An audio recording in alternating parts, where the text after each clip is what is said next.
हाल ही में RCB IPL के इतिहास की सबसे महंगी फ्रेंचाइजी टीम बन गई है। जी हां दोस्तों, आपकी जानकारी के लिए आपको बता दें, इसके पहले यह रिकॉर्ड राजस्थान रॉयल्स के पास था, जिसे ब्रेक करके आईपीएल की सबसे महंगी फ्रेंचाइजी टीम बनती है आरसीबी। तो इस वीडियो में मुख्य तौर पर हम इससे जुड़े हुए जो भी महत्वपूर्ण फैक्ट होंगे और विशेष तौर पर हमारे परीक्षा के लिहाज से महत्वपूर्ण होंगे, उन सबको हम कवर करने वाले हैं।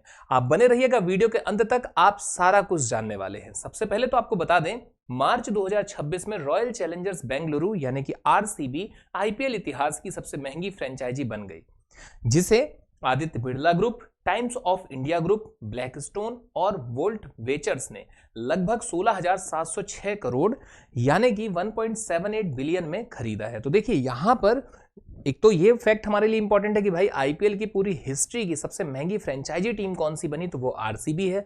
अब दूसरा, जिसने परचेस किया है, जिसने खरीदा है, वो हमारे लिए इंपॉर्टेंट है। तो ये टोटल 4 हैं। ये चारों के नाम आपके लिए बहुत ही महत्वपूर्ण रहने वाले हैं। इसी कड़ी में आपको बता दें, यह डील पिछले रिकॉर्ड राजस्थान रॉयल्स जो कि 15,289 करोड़ को तोड़कर सबसे बड़ी डील बन गई है। और आगे आपको बता दें, अब चूंकि इतना सारा परिवर्तन देखने मिल रहा है और निश्चित तौर पर जब जब परिवर्तन होता है तो ढेरों क्वेश्चन वहां से उठते हैं। इसी कड़ी में आपको देखने मिल रहा है कि अब आरसीबी के एक नए चेयरमैन, जी हां दोस्तों, यहां आपके सामने है आर्यमन विक्रम बिरला, जो कि आदित्य बिरला ग्रुप के हैं। ये आरसीबी के नए चेयरमैन होंगे। और साथ ही आपको बता दें कि आरसीबी के नए वाइस चेयरमैन कौन होने जा रहे हैं, तो वो है सत्यम गजवानी। इसके अलावा आपके सामने है इससे जुड़े हुए कुछ और महत्वपूर्ण फैक्ट, जिसमें आप देख रहे हैं आरसीबी को यूनाइटेड स्पिरिट्स लिमिटेड से खरीदा गया है। तो यह भी आपका एक बहुत ही महत्वपूर्ण प्रश्न होगा कि किसने खरीदा और किससे खरीदा। तो किससे खरीदा गया है आरसीबी को, तो आरसीबी को यूनाइटेड स्पिरिट्स लिमिटेड से खरीदा गया है, जो कि दिग्गज कंपनी डियाजियो का हिस्सा है। इसके अलावा आपको बता दें, डिफेंडिंग चैंपियन आरसीबी को Aditya Birla group, the times of India group, volt ventures और ब्लैकस्टोन के कंसोर्टियम ने मिलकर 100% हिस्सेदारी के साथ साइन किया है। 100% हिस्सेदारी का सीधा मतलब होता है कि भैया अब किसी और का स्वामित्व नहीं है। यहां पर कुछ भी शेयर अब किसी के पास भी नहीं है, 1% भी शेयर अब किसी के पास नहीं, सारे शेयर इन्हीं के पास रहने वाले हैं। इसी कड़ी में आगे आपको बता दें और क्या महत्वपूर्ण है, तो आरसीबी की न केवल पुरुष टीम बल्कि महिला टीम, दोनों टीमें इसमें सम्मिलित रहने वाली हैं।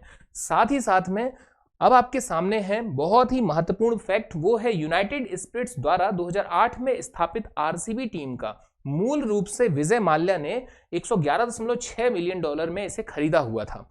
और अगला महत्वपूर्ण फैक्ट आपके सामने है दोस्तों, आरसीबी की हिस्ट्री की बात यहां आपके सामने है। वो कब कब रनर्स अप रहे, तो वो आपके सामने है 2009 में, इसके अलावा 2011 में, 2016 में, और इसे नोट कर लीजिएगा कि पिछले ही साल 2025 में आरसीबी आईपीएल का जो 18वां संस्करण चल रहा था उसमें विजेता होती है।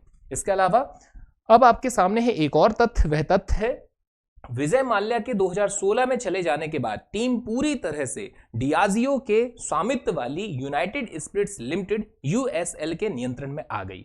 तो ये तमाम जो जानकारी थी ये आरसीबी के हिस्ट्री से जुड़ी हुई थी, और साथ ही साथ में आपने आरसीबी का जो करंट का मुद्दा है उसे भी कवर किया। ऐसे ही महत्वपूर्ण करंट के मुद्दों को, वीडियोस को कवर करने के लिए आप जुड़े रहिए हमसे। धन्यवाद। जय हिंद, जय भारत।